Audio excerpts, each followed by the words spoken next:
In our day-to-day routine, we engage in activities that require measurement skills and equipment.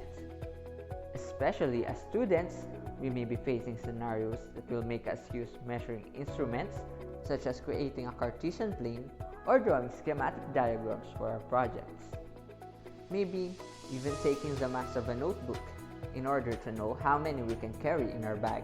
Or let's say our teacher asked us to identify the radius of a certain object. We may easily finish these types of tasks using a simple ruler, a weighing scale, or a compass. However, as we go further in life and discover the importance and complexity of measurement, we will also need to understand how special tools for measuring minute objects and dimensions work. With this in mind, we will be discussing about one of the fundamental measuring instruments used in a lot of industries nowadays, the micrometer. In this video, we will discuss what it is, its importance, and how to properly use it. The micrometer, like the vernier caliper, is a measurement tool used for taking precise linear dimensions such as diameter, thickness, and length of a solid body. Since there are different types of micrometers today, each designed for a special purpose, we will focus on the outside micrometer, which is the most commonly used type among all of them. Aside from having a smaller range as compared with the vernier caliper, its main advantage is the better precision and accuracy that it offers to the user.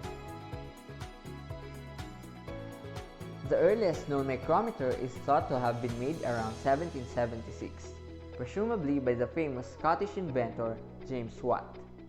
It was displayed in a scientific instruments exhibit held at the London Science Museum, a century after the assumed date of fabrication. During the 1800s, an English machinist and innovator named Henry Maudslay built his own benchtop micrometer. It was known as the Lord Chancellor for its usefulness in appraising the size of objects.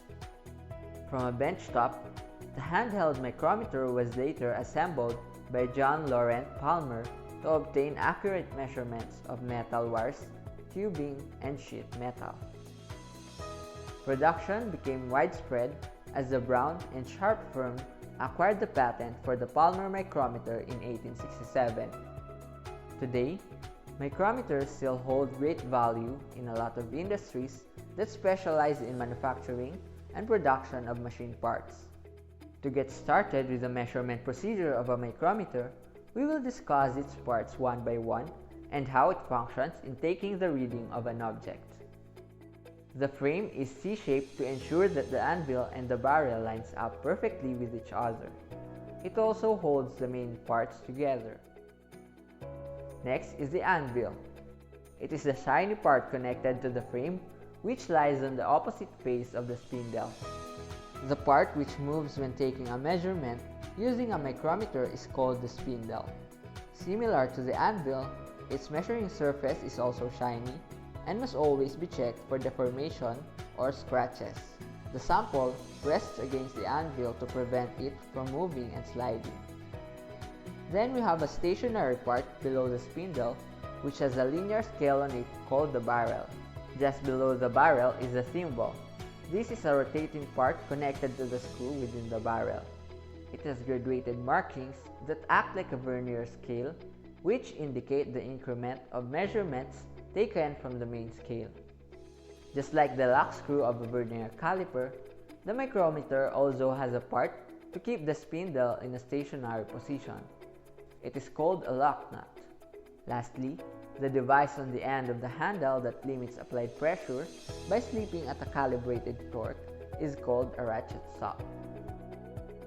Let us proceed to the proper reading method of a micrometer. The reading method for a micrometer is almost the same with the vernier caliper. The very first thing to do is wipe down the anvil and spindle surfaces with a clean cloth to remove dust and dirt that may cause inconsistency in the readings. Afterwards, locate the zero position by aligning the spindle and anvil close to each other until they touch.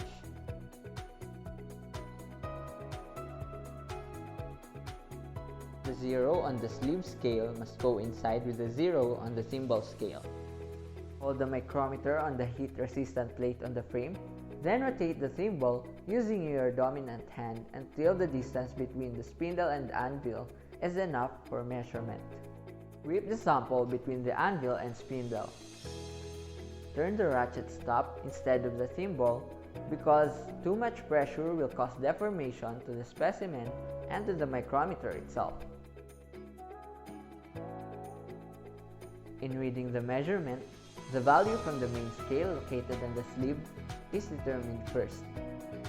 The graduations on the upper part of the dividing line or index line indicate the whole numbers, while the ones below show an increase of 0.5 mm per marking. Here, it is visible that the thimble is just past the 0.5 mm marking, thus yielding a 0.5 mm value.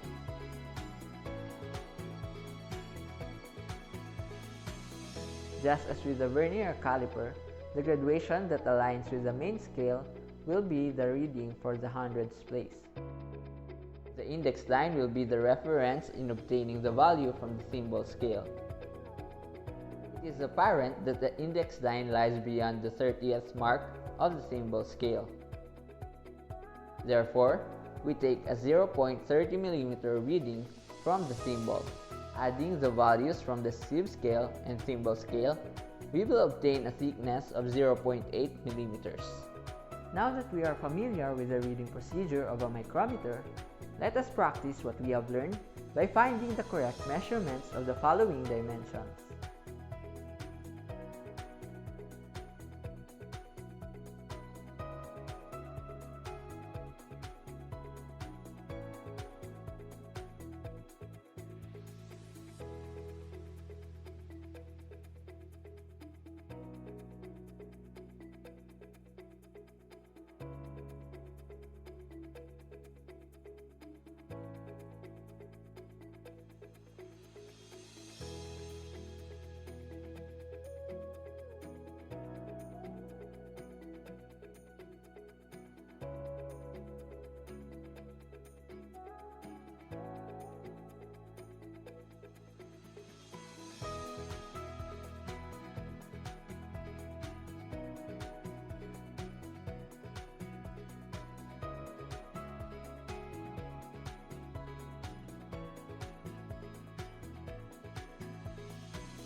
So, did you get the values correctly? That's all for today, guys. Thank you for listening and see you next time.